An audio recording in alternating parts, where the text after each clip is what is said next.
I didn't say a word when they handed me that eviction notice. I just slid the 1923 water rights deed across the table and watched 35 McMansions turned into lakefront property. The Willowbrook Estates HOA thought they could steal my grandfather's farm while I was deployed in Afghanistan. These pompous bureaucrats built their perfect suburban paradise on stolen land, complete with tennis outfit, Karens patrolling in golf carts. What they didn't know, I'm an Army Corps engineer. That little earth dam on my property had been waiting 45 years for someone stupid enough to build downstream. The audacity was truly something to behold until the spillway gates opened and their luxury development got its first taste of natural flooding. All this was going to be satisfying. Where are you watching from? Drop a comment below because you're about to witness the most beautiful HOA takedown involving federal water law and gravity. Let me introduce you to Jake Morrison. That's me. 34 years old, Army Corps of Engineers, and the third-generation owner of 47 acres of prime Texas land just outside Austin. My grandfather, who we all called Pops, bought this property back in 1955 when Austin was still a sleepy college town, and barbecue joints outnumbered tech companies by about 1,000 to 1. Pops was the kind of man who believed in taking care of the land and the people on it. In 1978, he built a small earth dam on our property. Nothing fancy, just good engineering designed to collect rainwater for the cattle and help out our downstream neighbors during dry spells. The Army Corps of Engineers even helped him with the design. Pops always said that someday the back 40 acres would be worth something special. But for now, it was just beautiful rolling hills where we ran cattle and I learned to hunt. Then came my 2 tours in Afghanistan where I specialized in water management and infrastructure. Turns out building wells and managing water flow in a war zone teaches you a thing or two about how precious clean water really is and how quickly people will fight over it. While I was on my second deployment, Pops passed away. The property went into a trust managed by my well-meaning but overwhelmed sister, Sarah, who lives in California and knows about as much about Texas land law as I know about surfing. She hired a local property management company called Lonier Land Services to handle the taxes and upkeep. The property taxes got paid automatically, but here's the thing. Sarah never actually looked at the tax assessment. Big mistake. Enter our villain, Maggie Thornwell, 52 years old, president of Willowbrook Estates HOA, and the kind of woman who drives a white BMW X7 and treats tennis outfits like business attire. Maggie's got that particular brand of passive-aggressive sweetness that Southern women perfect around age 45. You know, the kind where they'll smile while they're stabbing you in the back and somehow make it sound like they're doing you a favor. Maggie's married to City Councilman Rick Thornwell, which should tell you everything you need to know about how she gets things done. She's got a reputation for neighborhood beautification initiatives, which is fancy talk for forcing out anyone who doesn't fit her vision of suburban perfection. The smell of her expensive perfume can't quite mask the stench of cigarette smoke and entitlement that follows her around like a cloud.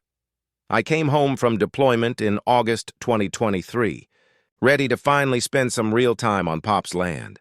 Drove down that familiar gravel road, past the old oak tree where I'd carved my initials as a kid, expecting to see the same rolling pastures and that little earth dam sparkling in the Texas sun. Instead, I found construction crews, concrete trucks, and survey stakes scattered across my back 40 like some kind of suburban invasion.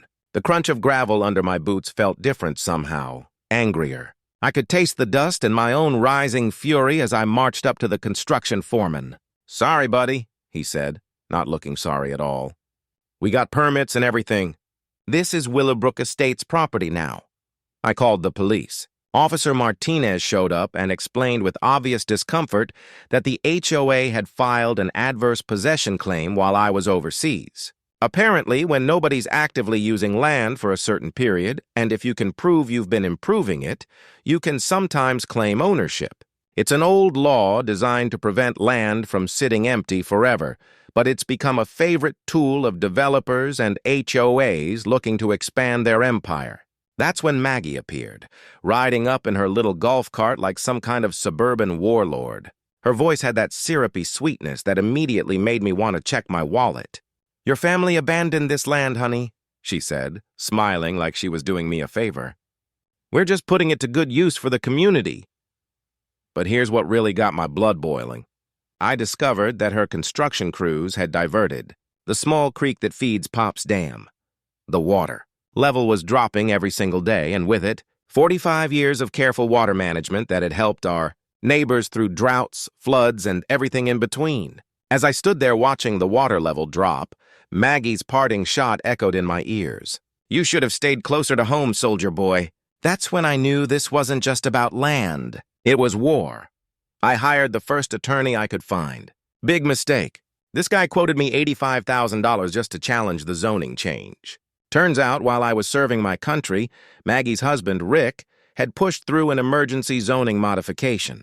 My family's land went from agricultural pre-validation to residential development zone faster than you can say conflict of interest. But here's where my Army Corps training came in handy.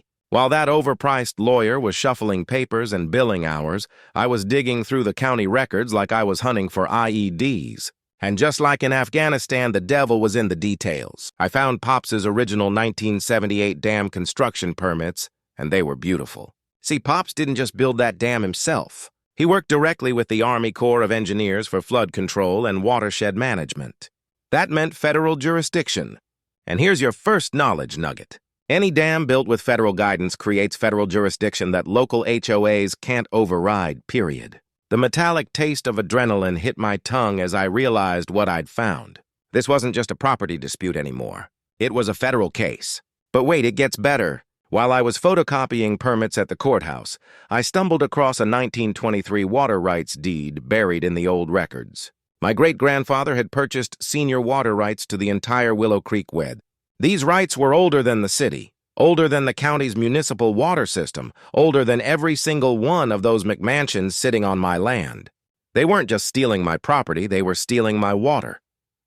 Meanwhile, Maggie was busy playing the victim. She organized an emergency HOA meeting about the dangerous dam structure, complete with a local news crew she'd obviously tipped off in advance. I watched her on the evening news, standing in front of her perfectly manicured lawn, talking about children's safety and neighborhood security. "We're just concerned about our children's safety," she said, dabbing at her eyes with a tissue. "That dam looks ready to burst, and we have families living right downstream." The funny thing about local news is they love a good story, but they're not always great with follow-up research. If they'd bothered to check, they would have found that my dam had passed its most recent safety inspection with flying colors. But Maggie wasn't done. She posted on the Nextdoor app, you know, that digital neighborhood watch where HOA presidents go to flex their petty authority. Her post warned about aggressive property disputes and unstable individuals in the area. She never mentioned my name, but she didn't have to. In a community that small, everyone knew exactly who she was talking about. The smell of diesel exhaust mixed with cedar pollen hung heavy in the August air as I stood on my front porch each evening watching their construction crews work double shifts. They were racing to finish those houses before I could get any kind of legal injunction. Every night I counted new foundation pours. Every night the water level in Pop's dam dropped another inch. That's when I called my old Army buddy Tony Riggs, who now works for the EPA Enforcement Division. 20 minutes on the phone with Tony taught me more about environmental law than 3 hours with that expensive attorney. Tony said if they're diverting a natural waterway without federal permits, that's a Clean Water Act violation. And if your dam has federal jurisdiction, he didn't need to finish the sentence. I started documenting everything: trail cameras around the property perimeter, time-stamped photos of every water diversion, flow measurements at 3 different points along the creek. My sister Sarah called from California, begging me to just take the money and walk away. But this wasn't about money anymore. It was about the crunch of gravel under construction boots that had no business being on my land. It was about the sound of Maggie's heels clicking across courthouse marble during zoning hearings that should never have happened. It was about the bitter taste of courthouse coffee during research sessions that revealed just how deep this corruption went. But most of all, it was about that dam. Pops built it to help the community during dry spells. For 45 years, it had been a source of life for our neighbors downstream. Maggie's crew was turning it into a decorative pond for McMansions. Here's the thing about water rights in Texas. They're older than oil rights, older than mineral rights, and a hell of a lot harder to steal. But you have to know how to fight for them, As I stood there watching another concrete truck rumble past my kitchen window, I realized something important. This wasn't going to be one in a courtroom with expensive lawyers and legal briefs. This was going to be one with engineering. Maggie decided to turn up the heat. She organized what she called a neighborhood safety patrol. 3 HOA board members in matching polo shirts who parked at my property entrance like some kind of suburban checkpoint. They photographed every visitor, wrote down license plates, and filed reports with the sheriff about suspicious activity. The harassment campaign was textbook intimidation, loud music complaints when I ran my radio during farm work, unsightly structures, citations for my perfectly functional farmhouse that had been standing since 1962, environmental hazards, reports about my septic system that had passed inspection just 6 months earlier. But the real kick in the teeth came when Rick used his city council position to order a wellness check on me through veteran services. Apparently, I was a troubled veteran who might be struggling with readjustment issues. The social worker who showed up was apologetic but thorough. She had to check boxes on her clipboard while Maggie watched from her golf cart like she was supervising a military inspection. That's when the coordinated bureaucratic assault began. Building inspector, fire marshal, health department, and animal control all showed up on the same day like some kind of regulatory SWAT team.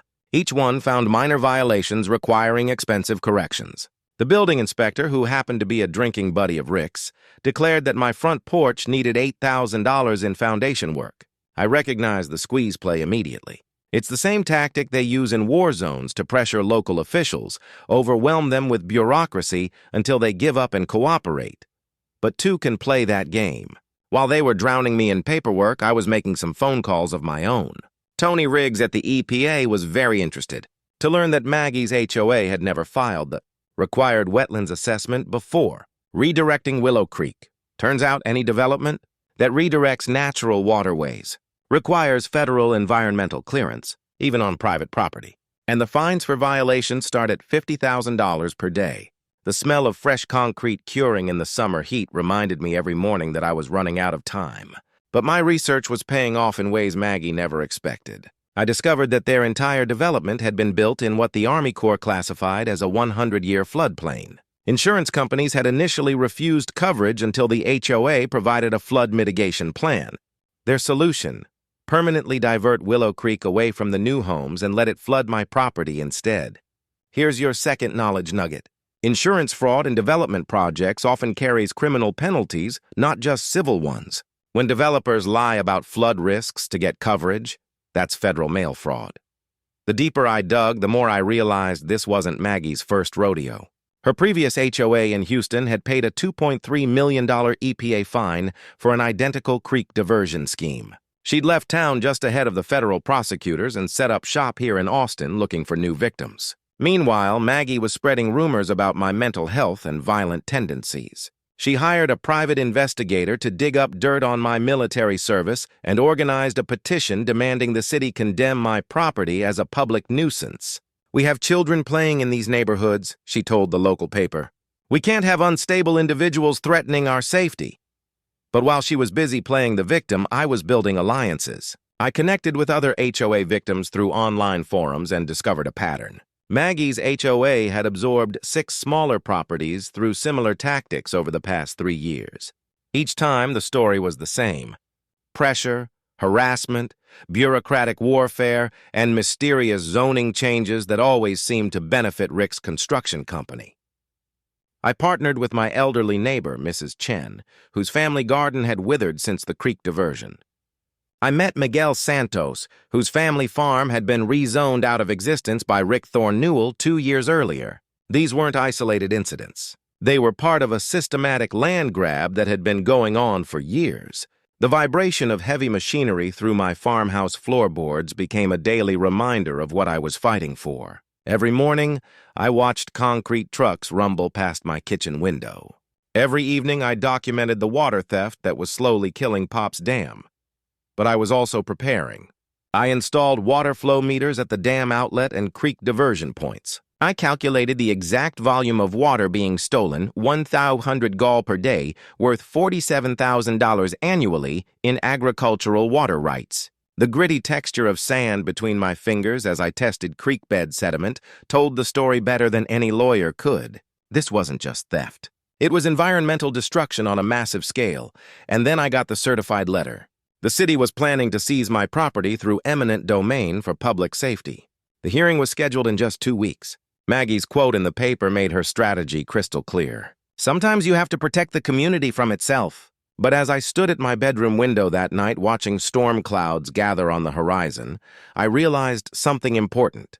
Those weren't just rain clouds building up. They were opportunity. Maggie went nuclear. Rick fast-tracked an eminent domain hearing scheduled for just 2 weeks out. And suddenly the HOA was offering me $180,000 for property assessed at $890,000. The message was clear. Take the lowball offer or lose everything. The local newspaper ran a hit piece that made me sound like some kind of domestic terrorist. Troubled Veteran Blocks Community Progress was the headline, complete with a photo that somehow made my farmhouse look like a crack den and me look like I hadn't slept in weeks. But Maggie's masterstroke was the photo op. She staged it perfectly. 20 concerned mothers holding children near my property line with a professional photographer capturing their worried faces, while my farmhouse loomed menacingly in the background. The Facebook post went viral with the hashtag #ProtectOurKids. Our children deserve safe neighborhoods, she told the Channel 7 news crew, not whatever issues he brought back from war. You know what? She was right about one thing. I did bring something back from war. I brought back the ability to recognize when someone's trying to steamroll you with propaganda and the engineering skills to do something about it. Tony Riggs called with information that changed everything. The EPA had already opened a federal investigation into Willow Creek diversions based on my initial complaint. But here's the kicker. Maggie's previous HOA in Houston faced that $2.3 million fine for the exact same scheme. Federal environmental crimes follow individuals even when they move to new jurisdictions. While Maggie was playing the victim on social media, I was discovering that her entire financial house of cards was built on fraud. The HOA's construction loans were tied to inflated property values, and the banks had required guaranteed water access for loan approval. If those water rights reverted back to me, their rightful owner, the entire development would become financially underwater. The taste of bitter irony wasn't lost on me. They'd stolen my water to make their land valuable, and now their own greed was going to drown them. Maggie's panic was starting to show. She offered me $400,000 cash, no questions asked, 48-hour deadline. When I refused, she flew to California to approach my sister Sarah with some sad story about her brother's mental health issues. That backfired spectacularly. Sarah might not know Texas land law, but she knows her brother. She called me laughing. Jake, some crazy woman in tennis clothes, just offered to help with my troubled veteran brother. I told her if she contacts our family again, I'm calling the FBI.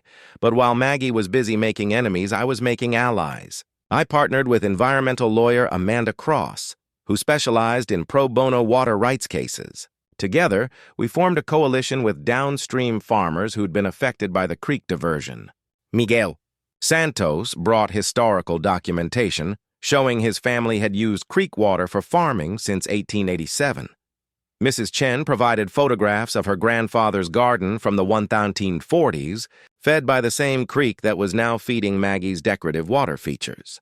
The local Audubon Society was particularly interested to learn that the creek diversion had destroyed critical nesting habitat for several protected bird species. Turns out killing protected wildlife while committing water theft tends to get federal attention real fast. During my nighttime reconnaissance, old habits from the Army, I discovered something beautiful. Pop's Dam wasn't just a simple earthwork structure. The original 1978 design included an emergency spillway system with hydraulic gates that hadn't been opened since 1982. The hollow echo of water flowing through those underground spillway channels during my midnight. Tests told me everything I needed to know. The mechanism was still functional, and it was designed for exactly this situation.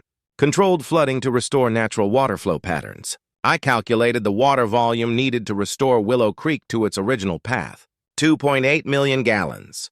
The dam was currently holding 3.1 million gallons thanks to recent rainfall. The math was perfect, but the timing had to be precise. Using my drone for aerial reconnaissance, I mapped the exact locations of those new home foundations relative to the original creek bed. 5 houses were built directly in the historical flood channel. 3 more had basements below the seasonal high water mark. Here's the beautiful part. The construction crews had installed decorative creek beds using concrete and decorative stones. They looked pretty, but they weren't designed to handle actual water flow. Meanwhile, my spillway system was engineered by the Army Corps specifically for flood management. Then, Maggie made her biggest mistake. Her crew began installing permanent concrete barriers to completely block the original creek bed. This would make my spillway system useless and permanently destroy the downstream ecosystem. But it also gave me the perfect justification for what I was about to do. The Weather Service was predicting heavy September rains, perfect seasonal cover for emergency dam maintenance. As I stood at those spillway controls at sunset, reading Pop's journal entry about helping neighbors during droughts, the decision crystallized. Time to open the gates. While digging through dusty courthouse records for the 3rd time that week, I found a misfiled document that changed everything. Buried behind a stack of 1979 tax assessments was the original agricultural flood management covenant from Pop's dam construction. The language was beautiful in its simplicity. Dam operators shall maintain natural seasonal flow patterns to preserve downstream agricultural water rights in perpetuity. This wasn't just permission to manage flooding. It was a legal obligation that superseded any HOA agreements or city ordinances. But Amanda Cross's investigation uncovered something even more damaging.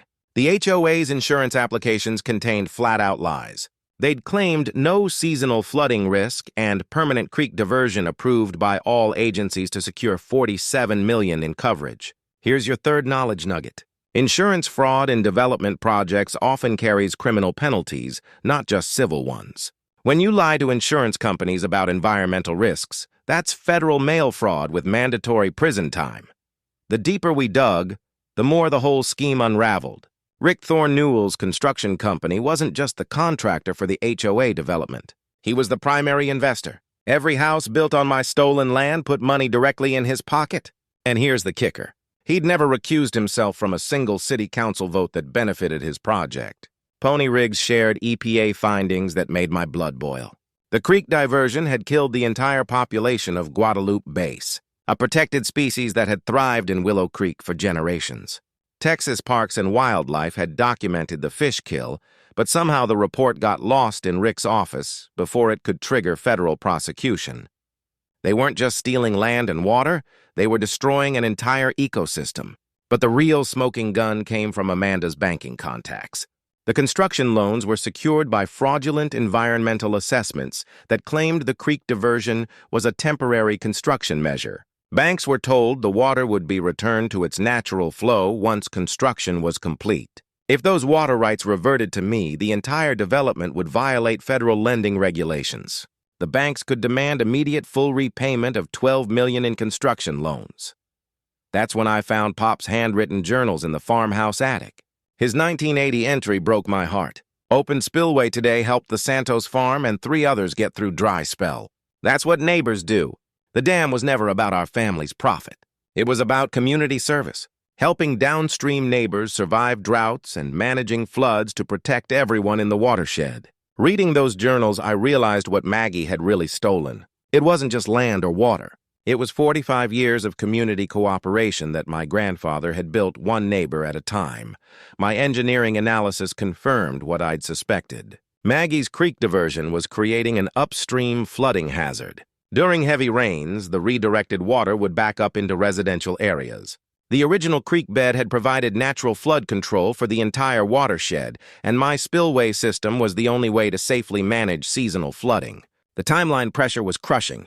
September rains were predicted to be the heaviest in 7 years.